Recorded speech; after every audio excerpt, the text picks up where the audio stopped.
Tonight, a major diplomatic crisis has erupted between Israel and Brazil, with the Israelis labeling Brazilian President Lula da Silva a, quote, Holocaust denier, declaring Lula persona non grata and banned from the country, and requiring the Brazilian ambassador to meet Israeli officials in public at the Holocaust Museum.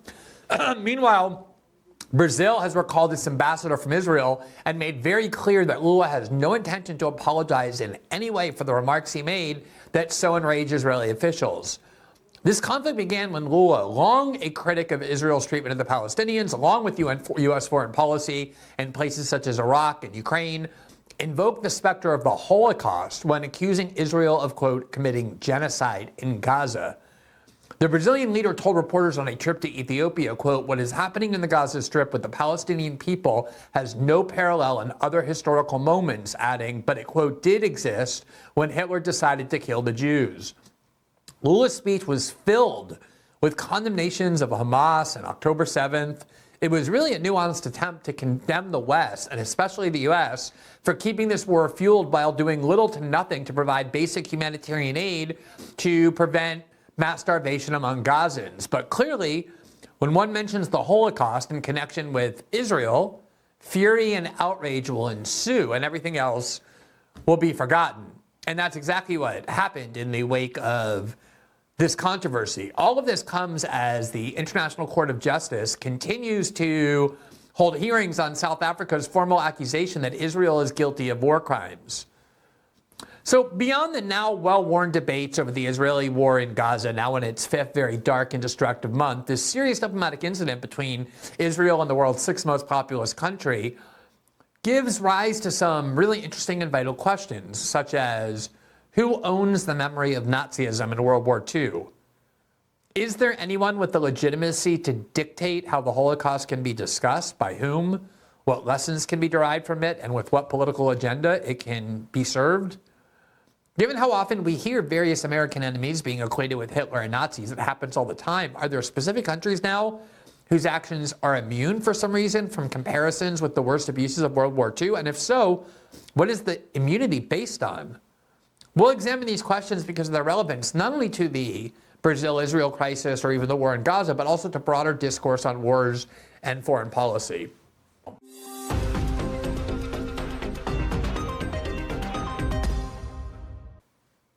The question of how Nazism and the Holocaust can be invoked is something that we have discussed many times on the show, in large part because it is a virtual certainty that every time the United States has a new enemy they want you to hate or they want you to go to war against, they will immediately equate them with being the new Hitler or somehow invoke the specter of Nazism.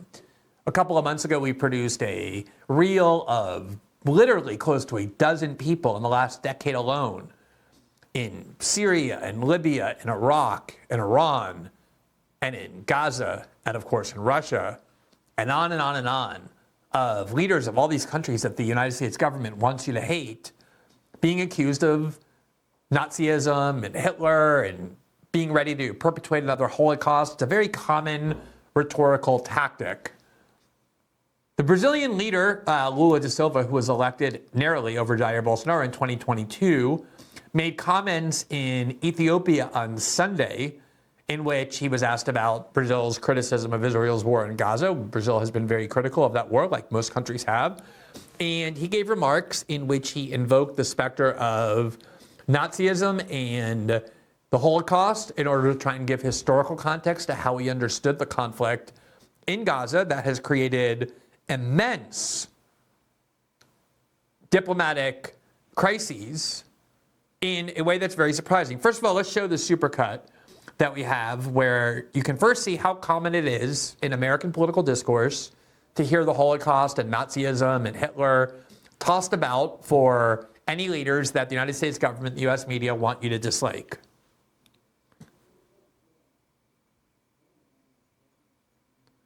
Okay, we're gonna have that in just a minute. I think it's a very interesting context. We won't show you the whole thing, but we're gonna show you just a little bit of it, just to remind you of how common these sorts of comparisons are. Are we gonna have this ready? This is just a last-minute edition. There we have it. Let's go ahead and show it. What you said, and do you still consider that to be the case?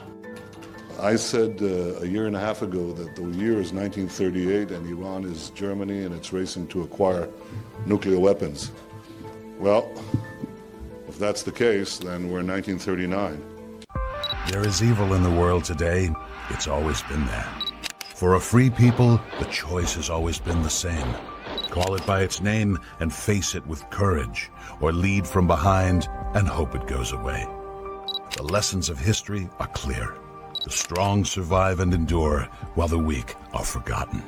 In a dangerous world, it's time for American leadership, not surrender. Arabia. But I've seen that you called the Ayatollah Khamenei the new Hitler of the Middle East. بلا شك. Absolutely. Why? لأن يريد Because he wants to expand. He wants to create his own project in the Middle East, very much like Hitler. All right, so you get the point. If even MBS in Saudi Arabia is calling the leader of Iran the new Hitler, Saudi Arabia, Saddam Hussein was called that multiple times, Gaddafi, Assad, Putin, on and on and on and on, Ahmadinejad in Iran. That gives you a sense for just how common it is for this to be tossed around. Now, here's what Lula said on February 18th. This is an excerpt from a Reuters report, and he's speaking in Portuguese, which is the language of Brazil, but the English translation is provided on the subtitles by Reuters on the screen. This is Lula on February 18th. This is what has sparked one of the most intense and rapidly unfolding diplomatic conflict between two major countries that we have seen in quite some time. Here's what Lula said.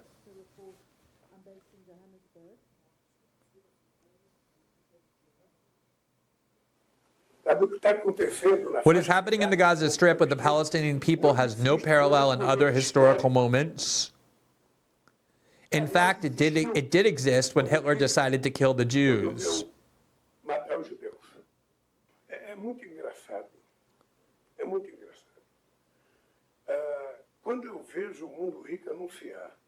It was very, very funny when I see the rich world announcing that it is stopping contributions from humanitarian relief for Palestinians.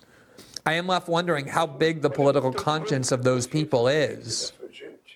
And how big is the heart of solidarity of those people who are not seeing that in the Gaza Strip there's no war going on. It's a genocide.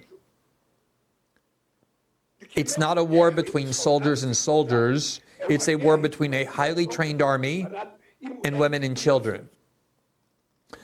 So that was a speech that caused so much uproar by the Israeli government. And I guess we should add, before we get into the substance, that last statement, the last part of that statement, namely that Gaza has no trained army. They have no air force. They cannot fly. They have no real military of any kind. They're not a state. It's not really a war. It's not a war between two armies like the way, say, it is in Ukraine and Russia.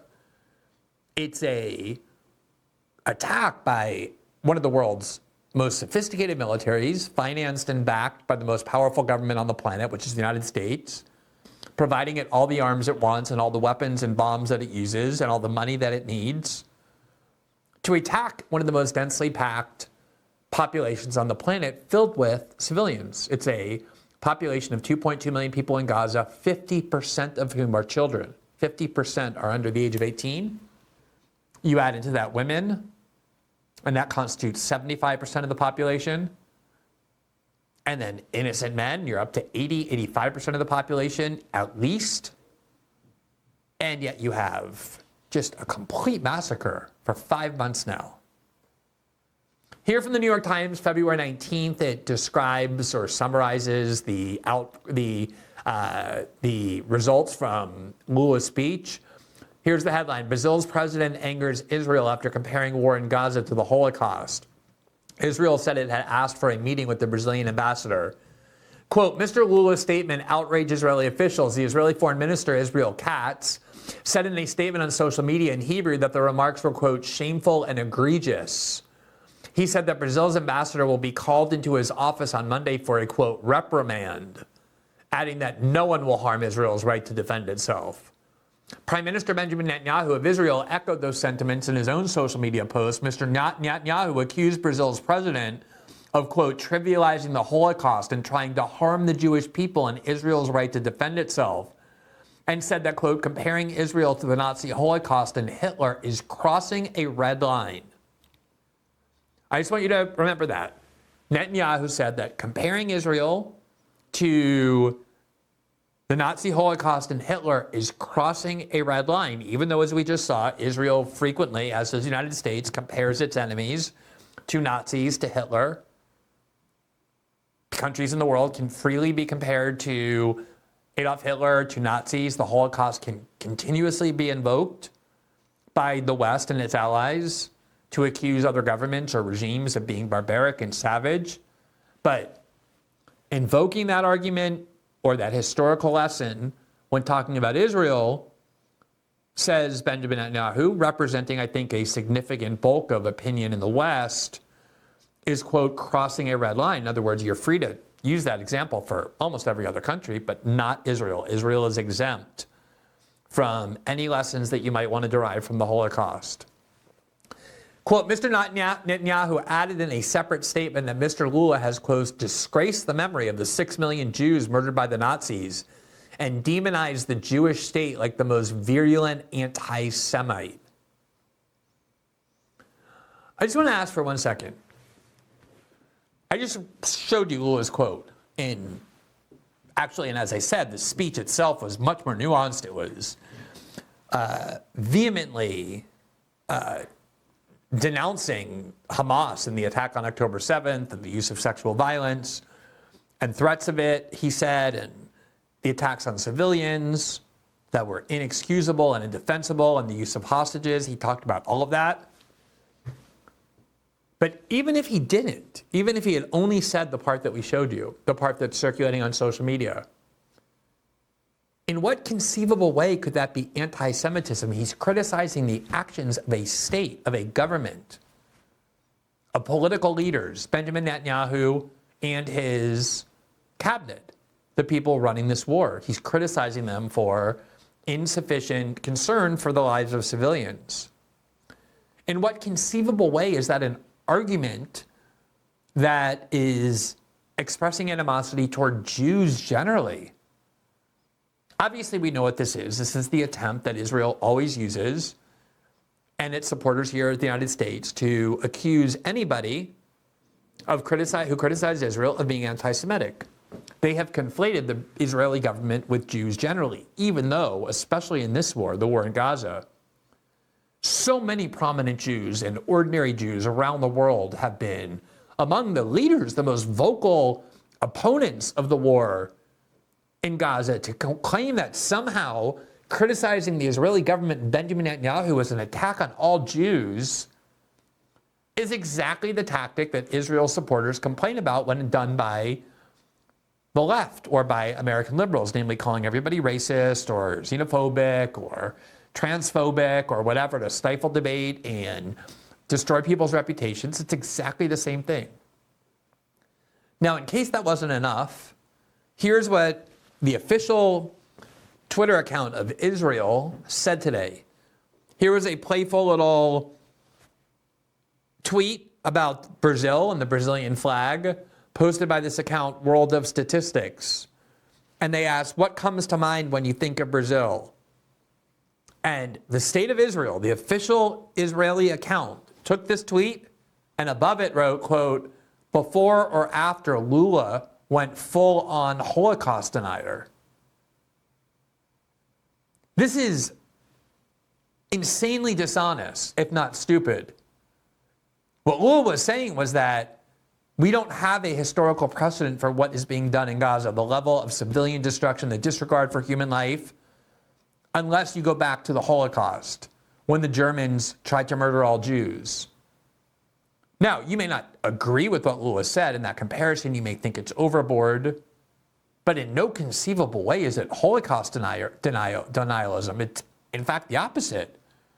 It's using the Holocaust and the evils of it and drawing lessons from it about how human beings can be dehumanized in order to condemn what the Israelis are doing in Gaza. Now, again, whatever that is, it is not anti-Semitism and is not Holocaust denialism. Not in any conceivable way. Now, one of the reasons that the Israelis acted so emotionally, so full of rage, is because the reality is that Brazil is a large and important country. It's the 6th largest country in the world by population. It's the largest country in South America. It has very important oil reserves and environmental resources. It's the world's 10th largest economy. And Lula, for better or for worse, you may hate him or not, but the reality is that he is a very credible figure on the world stage. He's not Nicolas Maduro. He's not some leader of a small African country that has no respect. Brazil's diplomatic corps is regarded as being among the best, if not the best in the world.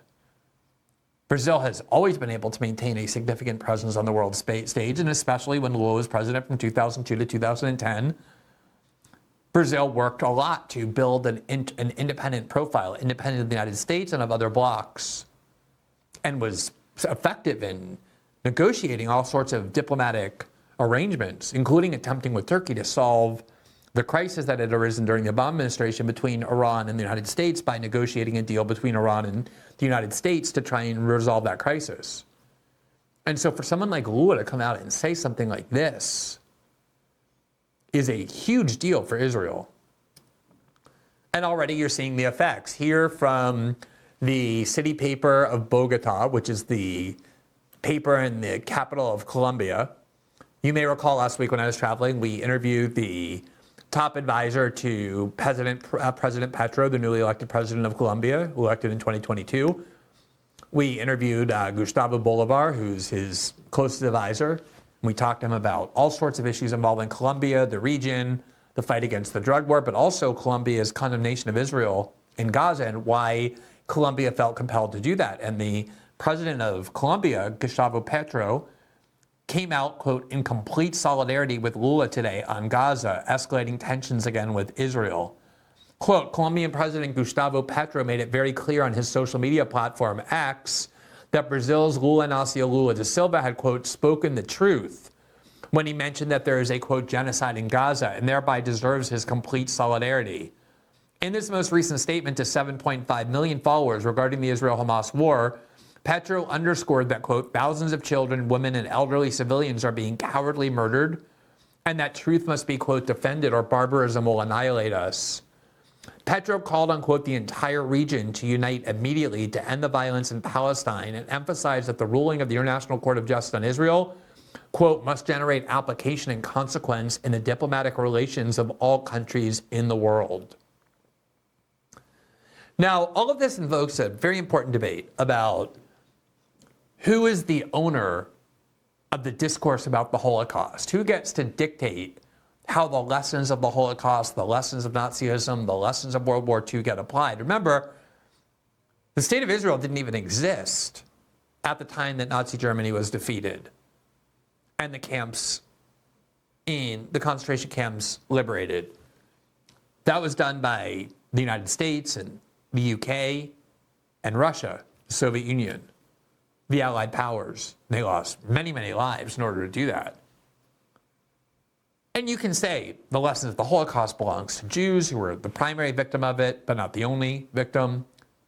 But 6 million Jews were killed in the Holocaust, obviously a gigantic event in the history of international Jewry. But it's also a lesson for all of humanity and for the countries that fought wars in order to battle against Nazism. And oftentimes the people who are invoking the Holocaust in order to condemn the actions of Israelis and specifically the treatment of Jews are some of the leading Jewish intellectuals on the planet. And that isn't only the case now, it's been the case almost since the creation of the State of Israel. Earlier this week, the Polk Awards were announced. They're the second most prestigious awards for journalism after the Pulitzers. And a Polk Award was given for essays to the American-Russian Jewish writer Masha Gessen, who is a writer for The New Yorker. And on December 9th of 2023, Gesson wrote an article entitled "In the Shadow of the Holocaust," where essentially the discussion was that Gesson had gone through all sorts of sites in Germany and in Europe looking at Holocaust monuments, and came to realize that especially in Germany, especially in Europe, the Holocaust has to become this shield, this weapon to immunize Israel from criticism. When in fact, the lessons of the Holocaust were seen almost from the end of World War II as something far more universal than that. And this was the subheadline, quote, "How the politics of memory in Europe obscures what we see in Israel and Gaza today." And this is a really interesting incident recalled by Gesson. And for this essay, Masha Gesson had an event to speak in Germany, and that event was canceled after Germans complained that this article was anti-Semitic, even though Gesson is a Jew, a born Jew, and was speaking for a lot of Jewish critics of Israel. And one of the things Gesson recalled was a historical event involving the Jewish German philosopher Hannah Arendt, who wrote essays reflecting on the Holocaust. She went to the Nuremberg trials. She observed Adolf Eichmann on the stand and coined the phrase "the banality of evil." She was shocked that these Nazis who were being tried at the Nuremberg trials were not these monsters breathing fire. A lot of them just seemed like banal accountants carrying out their duties and their orders, and she described that as the banality of evil. That it's not often the crazed psychopaths who engage in the worst conduct, but oftentimes just the good, decent man doing what he's told, adhering to societal norms. And this essay recalled the following, quote, "In 1948, the year Israel was created and founded, 3 years after World War II ended, Hannah Arendt wrote an open letter that began, quote, among the most disturbing political phenomena of our times is the emergence in the newly created state of Israel of the, quote, Freedom Party, a political party closely akin in its organization, methods, political philosophy, and social appeal to the Nazi and fascist parties, end quote. Gesson then wrote, quote, just 3 years after the Holocaust, Arendt was comparing a Jewish Israeli party to the Nazi party, an act that today would be a clear violation of the IHRA's definition of anti-Semitism, which is the piece of legislation that has been enacted in Europe to criminalize as anti-Semitism certain types of criticism of the state of Israel. So here you have one of the most prominent Jewish philosophers and writers of the 20th century, Hannah Arendt, invoking the Holocaust to condemn far-right nationalists in Israel during the formation of the state of Israel for using Nazi rhetoric and Nazi tactics and a Nazi mindset toward Arabs that was redolent of what she saw at the Nuremberg trials. There was never any sense that Israel or Israelis or Jews were somehow off limits to having the lessons of the Holocaust applied to them, the way that Benjamin Netanyahu tries today to insist Israel is immune and that only anti-Semites would do. And then Gesson talked about the trial of, Arendt was talking about the trial of Adolf Eichmann and wrote the following, quote, here was the devil himself. The prosecution argued that Eichmann represented but one iteration of the eternal threat to the Jews. The trial helped to solidify the narrative that to prevent annihilation, Jews should be prepared to use force preemptively. Arendt, reporting on the trial, would have none of this. Her phrase, quote, the banality of evil, elicited perhaps the original accusations leveled against a Jew of trivializing the Holocaust, but she wasn't. But she saw that Eichmann was no devil, that perhaps the devil didn't exist. She had reasoned that there was no such thing as radical evil, that evil was always ordinary, even when it was extreme, something, quote, born in the gutter, as she put it later, something of utter shallowness. Arendt took issue with the persecution story that the Jews were the victims of, as she put it, a historical principle stretching from Pharaoh to Haman, the victim of a metaphysical principle. In other words, the lesson of the Holocaust was not that Germans are uniquely evil, nor that Jews are uniquely vulnerable to atrocities being committed against them. The lessons of the Holocaust was that human nature, being human nature, can lead groups of people, if they feel sufficiently threatened or scared or persuaded by their tribe, to hate another group of people so much that they dehumanize them to the point that they have no trouble treating them like subhumans, like just extinguishing their lives without value. And that the lessons of the Holocaust were universal and humanitarian and not about one group of people victimizing another. And it wasn't just Hannah Arendt who emphasized the universality of the lessons of the Holocaust. It was also the judges and the prosecutors of the Nuremberg trial. The Nuremberg trial was an incredible event. The Americans, when they defeated Nazi Germany with the immense help of the Soviet Union, captured a lot of Nazi war criminals, and they could have just executed them all on the spot. That's often what was done in war. But they decided instead to hold a trial that the world could watch, in part so that these inevitable executions would have a legal justification to them. I mean, these were not fair courts. They were going to result in convictions. This was a form of victor's justice, but still putting a legal process on it elevated it and made it more civilized, unlike, say, the way that the United States decided to kill instead of capture and try Osama bin Laden. The Americans, after World War II, decided to capture and try the Nazi war criminals who were responsible for the Holocaust. But they also did it because they wanted to present the evidence of the Holocaust to the world, knowing that otherwise there'd be a lot of people who denied the Holocaust, who doubted the Holocaust. Of course, to this day, there still are people who doubt it despite the abundance of evidence offered at this trial and elsewhere proving it.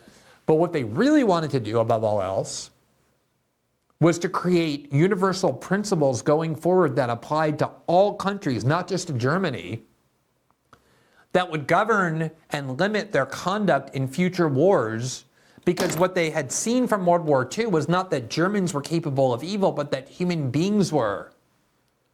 And they constantly emphasized, the Nuremberg trial judges and prosecutors did, that the Nuremberg trial would only be valid, would only make sense, would only have purpose and value if the principles it established applied to every nation going forward. Here is what the lead prosecutor, the American lawyer Robert Jackson, he had previously served in the U.S. Justice Department and became the lead prosecutor at the Nuremberg trials, said in his opening statement, quote, "What makes this inquest significant is that these prisoners, these Nazis, represent sinister influences that will lurk in the world long after their bodies have returned to dust. We will show them to be living symbols of racial hatreds, of terrorism and violence, and of the arrogance and cruelty of power. They are symbols of fierce nationalisms and of militarisms. And let me make clear that while this law is first applied against German aggressors, the law includes, and if it is to serve a useful purpose, it must condemn aggression by any other nations, including those which sit here now in judgment. We are able to do away with domestic tyranny and violence and aggression by those in power against the rights of their people only when we make all men answerable to the law. This trial represents mankind's desperate effort to apply the discipline of the law to statesmen who have used their powers of state to attack the foundations of the world's peace and to commit aggressions against the rights of their neighbors." Does any of that sound like Israel was intended to be immunized or excluded from lessons being drawn about the Holocaust, or that somehow a state of the Jews was somehow immune from the worst temptations of human nature? The exact opposite was true. They repeated that over and over. And so you can dispute whether or not this comparison is appropriate on the facts, but to claim that any invocation of the Holocaust as a way of criticizing the government of Israel's behavior is inherently inappropriate or anti-Semitic or Holocaust denialism is deceit of the highest order. And let me just remind you of what the Israeli Defense Minister, Yoav Gallant, said on October 9th about how this war would be conducted. It's October 9th, 2023. This is what he promised. I have ordered a complete siege on the Gaza Strip. There will be no electricity, no fuel. Everything is closed. We are fighting human animals, and we act accordingly. We're not fighting humans, we are fighting animals, human animals, and we will act accordingly. And how will we act accordingly? We are blockading the entrance of food, water, electricity, or anything else into the Gaza Strip. A complete blockade of everything necessary for the survival of 2.2 million people in Gaza. Now, the reaction to that was very intense. And the Israelis agreed to a tiny number of small humanitarian corridors where the UN tried to get in some amount of food and water. Nowhere near enough, 1/30th, 1/50th of what would be necessary just to keep the Gaza people from dying of starvation or treatable disease. All those stories we've heard of, women and children having limbs amputated without anesthesia, without medication, without painkillers. There are basically no hospitals operating any longer in Gaza. They've all been destroyed. There are credible reports of children in Gaza already dying of starvation because no food can get in. Here is Senator Chris Van Hollen. He is a Democratic senator, a very ordinary one, by no means part of the progressive wing, a longtime vehement supporter of the state of Israel, has voted for funding for Israel's Iron Dome, has voted to weigh in on the side of Israel, both in the House and the Senate, every time it had a conflict with its Palestinian neighbors. And yet, listen to what he's saying about the reality of the situation in Gaza. This is from February 12th, last week. Kids in Gaza are now dying from the deliberate withholding of food. In addition to the horror of that news, one other thing is true. That is a war crime. It is a textbook war crime.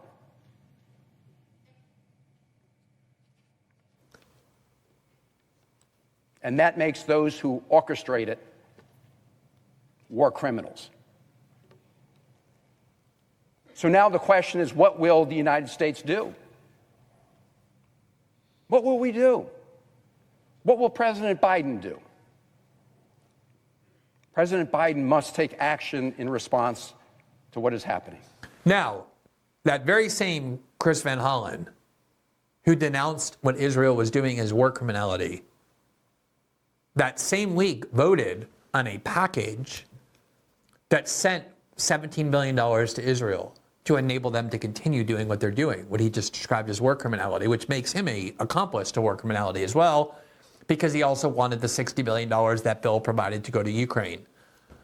But the fact that he was willing to acknowledge these realities, given his steadfastly pro-Israel record, should tell you a great deal about just how extreme the atrocities in Gaza are. Here is the UN World Food Program, whose only point is to prevent starvation on the planet.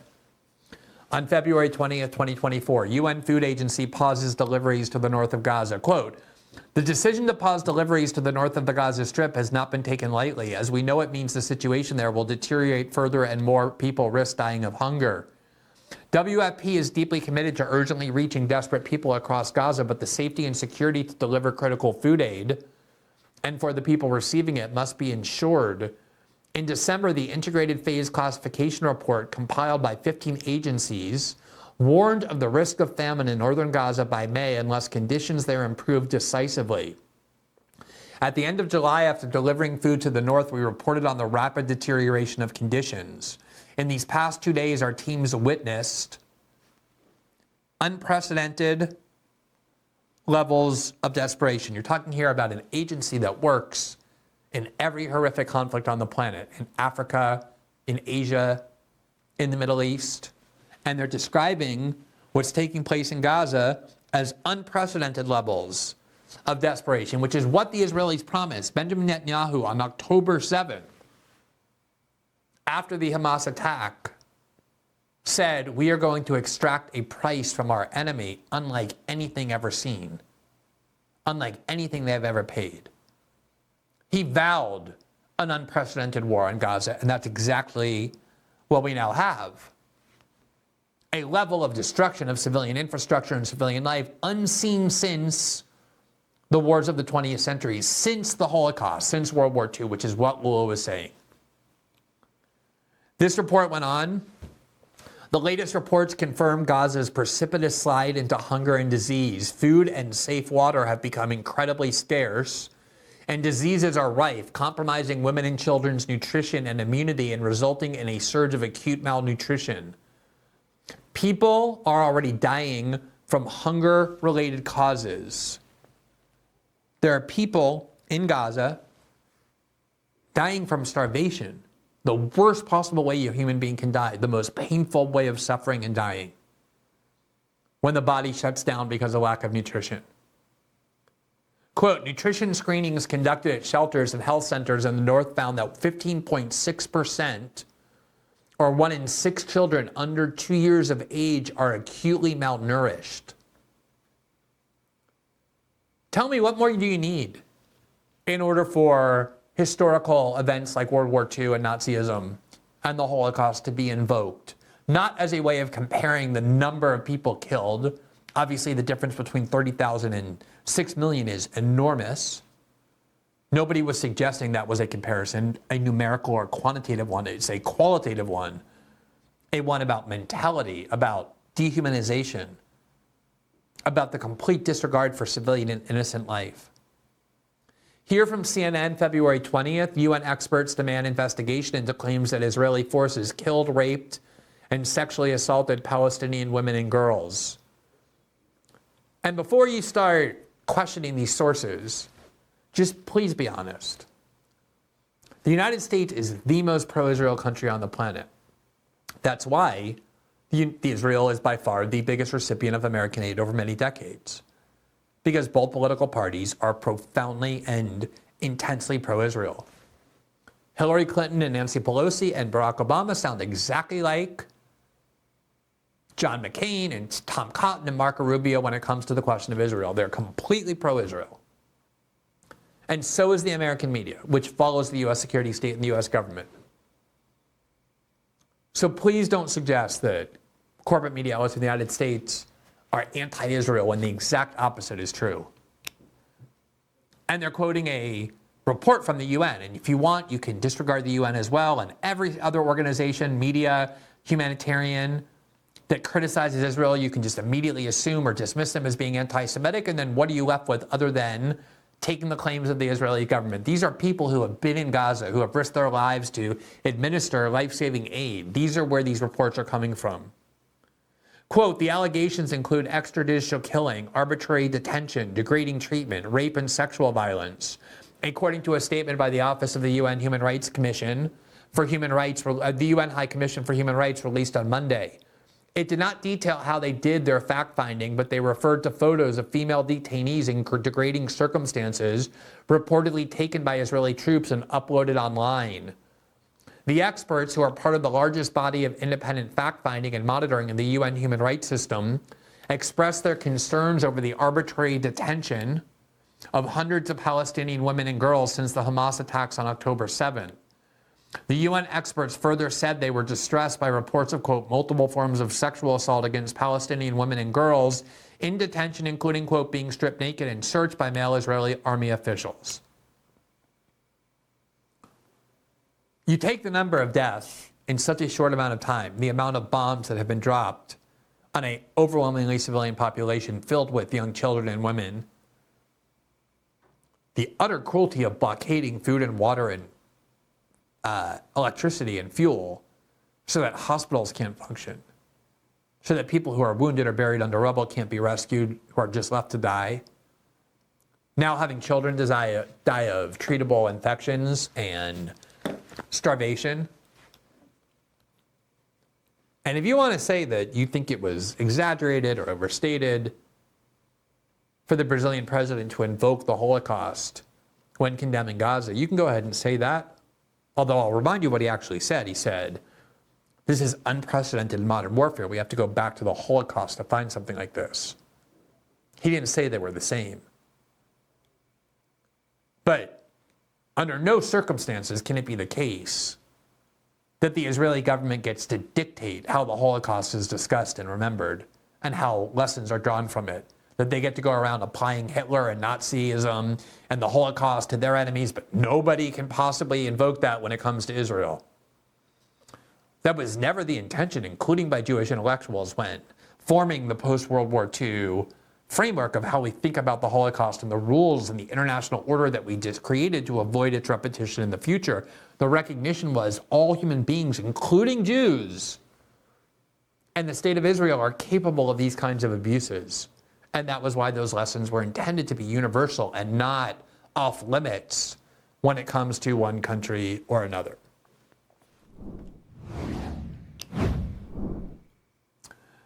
There was another attempt at the UN today by basically the entire world to enact a resolution in the UN Security Council to call for a ceasefire in Gaza. It's the third time it happened. And here from Reuters, you see that the Biden administration blocks a ceasefire call with the third UN veto in Israel and Hamas war. Let's put that graphic on the screen if we can.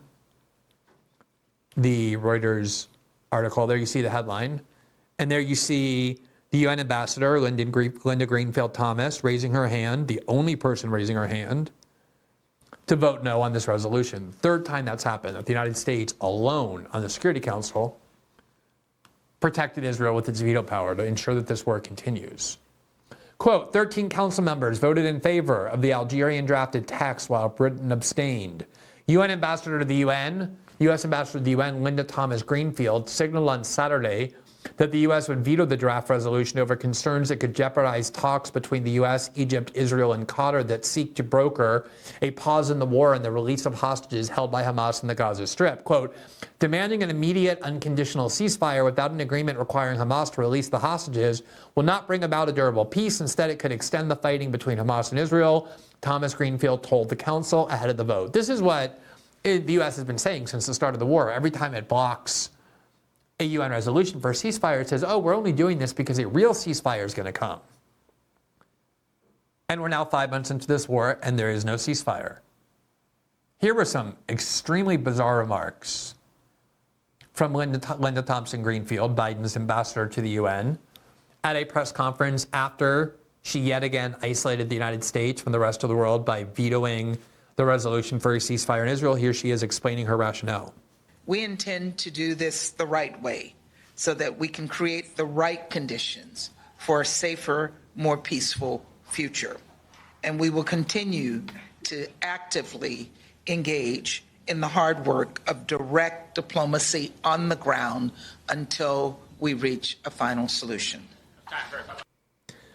Now, if you think it's intemperate or insensitive for Lula to invoke the Holocaust when condemning the Israeli war in Gaza, despite everything I just went through, what is it for the U.S. ambassador to justify the vetoing of a ceasefire resolution by saying they want a final solution? I mean, that is what she actually said, just in case you missed it. We intend until we reach a final solution. It's at very least unfortunate and quite undiplomatic phraseology, I would say. Now, in case you think that this is confined to the Biden White House, this is a point I keep trying to make, is I think a lot of conservatives, including ones who like my show, who watch my show, who agree with me on a lot of my reporting except this, oftentimes like to think that Democrats and liberals like Joe Biden, Hillary Clinton, Nancy Pelosi, Bernie Sanders, are people who don't agree with them on foreign policy, especially when it comes to things like Israel, like the Democratic Party is completely anti-Israel. This is a complete and total myth. What makes AIPAC and the pro-Israel lobby so powerful is that they have their hands on both political parties. They fund both political parties. And one of the last things that Joe Biden, or that Barack Obama did before leaving office, he did it in October of 2016 on his way out, was signed a record-breaking deal for the United States to guarantee a payment to Israel of $40 billion over 10 years, basically $3.8 billion a year in military aid, a lot of which has to go to buying weapons from American manufacturers, arms manufacturers, but not all of it. And Benjamin Netanyahu was effusive with gratitude and praise because that's the American worker transferring $4 billion every year to Israel on top of all the money we give them on War Start. And that happens whether there's a Democratic president or a Republican president, which is why you just saw Joe Biden's ambassador to the UN being the only person to raise her hand at the UN today to block a ceasefire. France didn't do that. Britain didn't do it. They abstained. China, Russia, no other country did it. Nancy Pelosi, you may recall, about a week ago or 2 weeks ago, suggested that pro-Palestinian protesters in the United States, including ones outside her house, were being controlled and financed by the Russian government. And she called on the FBI to investigate pro-Palestinian protesters. Here was Nancy Pelosi today in an interview when asked about not just the Israeli war in Gaza, but also U.S. support for that war. Here's what she said. I found these remarks very revealing. If you don't like what Israel is doing, and the president has made it clear that some of what Israel is doing he doesn't like, that's right. and you go on supplying them with hardware to do those things, you own this operation every bit as much as they do, don't you? No, we don't. We don't. We have always supported Israel as our national security friend, largely because it was in Israel. We've always supported Israel as our national security friend, she said. This is why. As our national security friend, largely because... Our national security friend. Israel has always been our national security friend. We've always supported Israel, she said. But for some reason, even though we're providing them with the arms and the money for this war in Gaza, she still wants to say we're not responsible. Here's her explanation. We've always supported Israel as our national security friend, largely because it was in our interest to do so. Largely because it was in to do so. We had shared values that only democracy in the region. The behavior of Netanyahu is, in my view, inexcusable in terms of how it has affected the collateral damage to children and families and the rest. But nobody can take away the right of any country to defend itself that has been brutally attacked in that way. Now, one of the interesting things that Democrats are doing, because they know they have to criticize Israel, even though they want to keep funding and financing them. They're never going to cut off financing and arms to Israel. But they know they have to placate their angry liberal base because they fear that they won't go vote for Biden if they don't at least criticize Israel, is they keep now trying to cast this as some sort of partisan issue.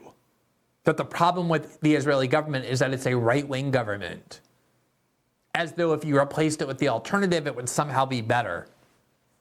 Everyone of any stature in Israel, whoever anyone is that has any chance of replacing Netanyahu as Prime Minister of Israel, fully agrees on and supports completely what Israel is doing in the war in Gaza. It has nothing to do with left versus right. It's the country of Israel that supports this almost overwhelmingly, Israeli citizens, even though a lot of them hate Netanyahu. Netanyahu is very unpopular. It's not because they oppose the war in Gaza. They are angry about that the Israeli intelligence agencies didn't attack the attack on October 7th. They're angry at the way that Netanyahu has prosecuted the war, the way he's handled the hostage situation. He was already deeply unpopular. Remember, before this war, there was a virtual civil war in Israel over the attempt to strip the judiciary of its ability to review laws for constitutionality. So this is what Nancy Pelosi is trying to do, but you notice at the end, she always says, of course we're going to keep funding Israel. Of course we're going to keep arming Israel. Israel is our friend, and Israel has a right to defend itself. Here's the rest of this. Last week, the EU's Joseph Borrell wondered aloud why the US isn't doing more to have its warnings taken seriously in Jerusalem. If you believe, he said, that too many people are being killed, maybe you should provide fewer arms in order to prevent so many people being killed. He's got a point, hasn't he? Israel is very well equipped with weaponry. There's nothing that we have sent since October 7th that has contributed to this brutality. In the longer run, they're in a dangerous neighborhood, and we will continue to support Israel. First of all, it's a total lie. Biden has been transferring enormous amounts of weapons to Israel since October 7th. Just like Obama provided the bombs in real time to Israel when it was bombing Gaza in 2014. I just want to make the point that it's a very bipartisan policy. The Democrats are as much on board with the support for Israel and its war in Gaza as any pro-war hawk in the Republican Party is. Bernie Sanders is probably the person I find most loathsome in all of this. Because, as I said, one thing you cannot criticize the Israelis for is that you cannot say they hid their intentions about what they were going to do in Gaza. They were very clear about what they intended to do, which was destroy Gaza. And when it mattered, and when it was hard, believe me, to stand up and oppose what the Israelis were doing in Gaza, to oppose the United States support for it in October and November, when it actually mattered, Bernie Sanders was running around defending Israel, opposing a ceasefire, insisting that the Israelis were acting properly, and defending Biden for arming and financing Israel. And Bernie Sanders has begun to change his rhetoric solely because there are polls showing that the Biden administration is endangered by anger over the left. In fact, anger over the left, including against Bernie Sanders. Here from the New York Times, you see an article November 30th, on Israel's war against Hamas, Sanders faces a backlash from the left. The progressive disappointment with the Vermont senator, a liberal icon, reflects a broader divide among Democrats over the war. And it talks about how Biden's reelection can be imperiled if this continues for so long. And the anger of Bernie Sanders was because when it mattered, when it was hard to stand up and oppose what Israel was doing, the emotions around October 7th were very high. And anyone who did it suffered a significant cost. I can assure you, Bernie Sanders was cheering Israel on.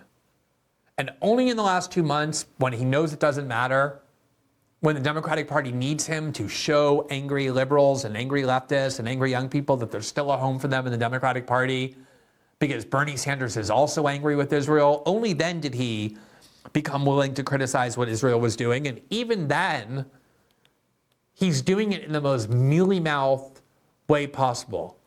Here is a remarkable interview, and I want to credit the journalist. It's Ashkara from Novara Media, who did a great job in trying to press Bernie Sanders, who's in the UK, on exactly what his position is. And you tell me whether you think, again, he's definitely willing to criticize Israel, now that it doesn't matter anymore, that he needs to do so politically, but just listen to how he refuses to give his real opinion on any of the questions she's asking. In addition to stopping the billions of dollars in military aid that Israel gets from the United States every year, would you back calls for a cultural, sporting, and economic boycott of Israel? I am nervous about economic boycotts of any country, to be honest with you. Now, that is an absolute lie. The United States has an economic boycott of all kinds of countries, of Cuba, of Venezuela, of Syria. And Bernie Sanders supports all of those. He's not opposed to economic boycotts of countries. Let's go on.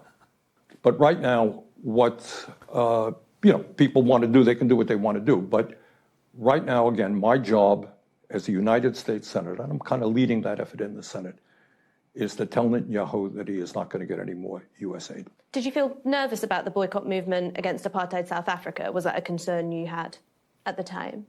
What I thought that as a... So that's a good question as well. One of the things that took down the apartheid regime of South Africa in the 1980s was exactly the kind of economic boycott Bernie Sanders just said he's unwilling to support. So she asked him, well, what about your views of South Africa and the boycott against apartheid South Africa that was called for by the black people of South Africa trying to end apartheid? Were you also against that on this principle of yours that you don't support boycotts? And here's what he said. What I thought that as an apartheid state at that point, it was important to put pressure. But people can do as they want. And that's all. Do you think that it's right that British citizens and American citizens can go and fight in the IDF when, as you say, there are such profound humanitarian concerns in Gaza? Well, I think if British and American people want to do that, I suppose they have the right to do it. It's not something that I... Now, that is not a universal right. You don't have the right to go and fight in the Russian army, or to go fight in the Syrian army, or to go fight in the Iranian army. That will be treason. You will get charged with treason if you do that. But Bernie Sanders saying, but for Israel, yeah, if you want to go fight for Israel, as a lot of Americans do, people make a big point of the fact that among the hostages taken by Hamas on October 7th were Americans. That's because a lot of Americans go and fight in the Israeli army. And there may have been some hostages who were just visiting. There were hostages representing, I think, 9 or 10 nations, including Thailand and Brazil and other countries. But big reason why there's so many Americans in Israel is because Americans go and fight for the Israeli Defense Force, something you're allowed to do, even though you're not allowed to do that for every other country. Really thought a whole lot about. Do you think they should have the right? Look, I think what the Israeli government doing now is horrible, and I'm not quite sure why people would want to be, part of that effort. She then tried to ask him several times as well, would you say that Israel is guilty of genocide? And he, as he's done many times before, has refused to give an answer. Now, as I said earlier, that for the first 2 months, Bernie Sanders was singing a much different tune. Here he was on Face the Nation in December of 2023, about exactly 2 months after the October 7th attack, and he was asked about whether he supports a ceasefire in Gaza. By this point, something like 10,000 Palestinians had been killed, many thousands of children, and here's what the socialist senator, the independent senator from Vermont said. In terms of a permanent ceasefire, I don't know how you could have a permanent ceasefire with Hamas, who has said before October 7th and after October 7th that they want to destroy Israel. They want a permanent war. I don't know how you have a permanent ceasefire with an attitude like that. Now, Bernie Sanders got a lot of support for saying that, including from the biggest pro-Israel activist group, AIPAC, which promptly went to Twitter and said, thank you, Senator Sanders, for your strong opposition to a permanent ceasefire with Hamas. There are people who from the start opposed the Israeli war in Gaza and U.S. support for that war, and who still do. And then there are people who supported the Israeli war in Gaza. I know a lot of people in my life who did that and still do. And on some level, I can at least respect the intellectual consistency of that. People in my life said, look, what happened on October 7th is an absolute atrocity. No country can allow that to happen. And whatever Israel needs to do to go prevent that from happening again, I support that. And those people have continued to this very day to maintain that principle. What Bernie Sanders and so many other Western liberals did was stand up when it was so politically cheap to do so, when it took courage not to do it, and stood up and applauded the Israelis and said, we support the right of the Israelis to go in Gaza and do what they want to do.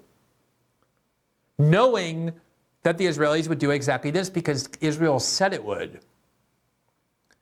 And now what's happening is two things. One is there's the political need for Bernie Sanders to now suddenly change his tune so he can try and attract the young voters and the left-wing voters who once idolized him so he can lead them to go vote for Joe Biden. But I think the bigger motivation is actually the more ignoble one, which is that Bernie Sanders doesn't want the pile of corpses in Gaza on his conscience or on his legacy, even though he absolutely is responsible for them because he cheered this for a long time when his opposition actually could have made a difference. And a lot of these Western liberals who cheered Israel when there was so much pressure on them to do so, now are suddenly saying, oh my, this is too far. I can't support this. This is what they supported. This is what they encouraged. This is what they enabled. And now suddenly they don't want it to be on their legacy and their conscience that they supported it, even though they did, so they want to pretend that now they're against it. And you cannot let them rewrite that history. Now, again, so much of what is going on here is the fact that there's a desperation to try and ensure that Joe Biden wins this election. And one of the ways this is being done is by trying to have left-wing leaders feign opposition to U.S. support for the war in Israel, even though it's incredibly insincere and it's impotent. But whatever else is true, if you are somebody who vehemently supports Israel, if support for Israel is a primary priority of yours, I truly believe you owe the Biden administration a lot of gratitude and support and praise. Because it is hard to imagine, in fact, there's no other country on earth that has done more, has been as steadfast in support of Israel generally and the war in Gaza in particular than the Biden White House has been, continuously sacrificing U.S. standing in the world, U.S. credibility in the world, U.S. soft power to isolate the United States from the world in defense of Israel. There is no other government doing that other than the Biden administration.